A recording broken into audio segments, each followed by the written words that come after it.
Assalamualaikum warahmatullahi wabarakatuh. Kita kembali membincangkan topik tarbiyah zatiyah siri yang kedua kali ini. Allah Subhanahu Wa Taala berfirman dalam surah Al-An'am, surah yang ke-6, Al-An'am ayat ke-141. Mafhumnya Allah Subhanahu Wa Taala dalam ayat ini bercerita tentang kepelbagaian hasil tanaman yang tumbuh daripada tanah, yang mana setelah Allah SWT menurunkan air hujan, ditumbuhkan pelbagai hasil bumi daripada tanah ini.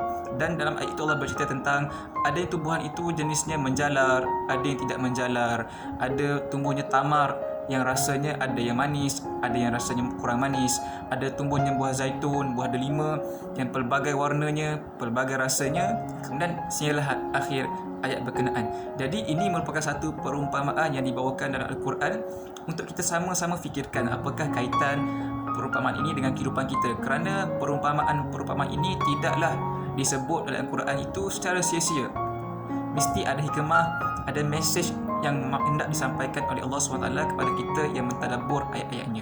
Jadi antara perkara yang boleh kita belajar ataupun ibrah yang boleh kita gali daripada ayat ini dalam konteks kita mentarbiyah diri kita, kan, kita dapati jika kita bandingkan tanah yang sama mendapat sumber air yang sama, mungkin zat tanah yang sama, kualiti soil yang sama, tetapi melahirkan tumbuh-tumbuhan yang berbeza.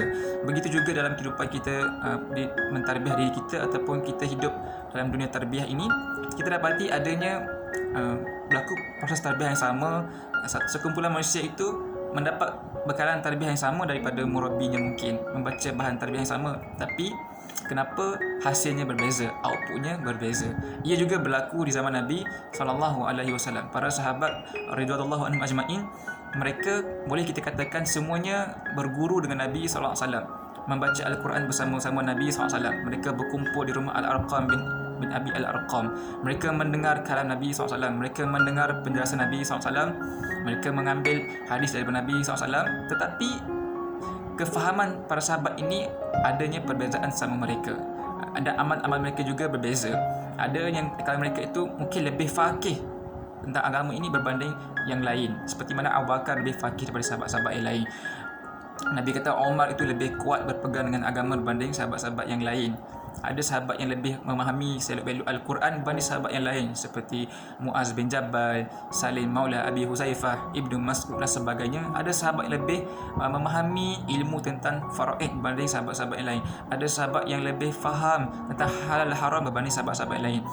Perbezaan ini menunjukkan satu yang unik, kerana walaupun mereka mendapat sumber tarbiyah daripada individu yang sama, membaca bahan yang sama, tapi mereka ni akhirnya menjadi output yang berbeza-beza, menjadi produk yang berbeza-beza.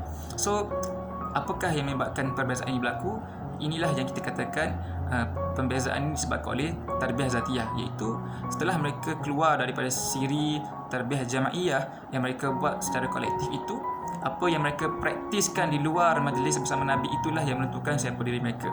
Jadi barang siapa yang menjaga tarbiyah zatiyah dia, mempunyai kecenderungan tinggi untuk menjaga tarbiyah diri dia, membuat amal-amal yang berkesinambungan daripada majlis tarbiyah yang mereka hadiri itu, mereka lah yang akan mendapat manfaat ekstra daripada tarbiyah berkenaan. So perkara ini sangat penting. Sama juga berlaku dalam situasi kita hari ini, kan. Kita dapati ada sekumpulan ikhwah mungkin pergi program tarbiyah yang sama, menghadiri daurah yang sama, mendengar sesi Quranic coaching yang sama, tetapi tidak membuahkan hasil yang sama kepada setiap orang.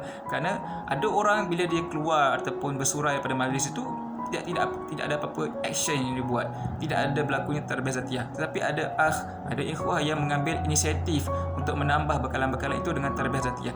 So tarbiyah zatiyah inilah yang menentukan siapakah kita selepas kita meninggalkan ataupun bersurai daripada majlis tarbiyah jamaiyah. InsyaAllah kita akan tengok juga dalam Al-Quran bagaimana apa yang berlaku kepada orang-orang di zaman Mekah dulu, di zaman Nabi SAW. Setelah mereka bersurai daripada majlis Nabi, mereka tidak mengambil apa-apa tindakan, sehingga Al-Quran menegur mereka kerana tidak melakukan tarbiyah zatiyah. Wallahu alam. Assalamualaikum warahmatullahi wabarakatuh.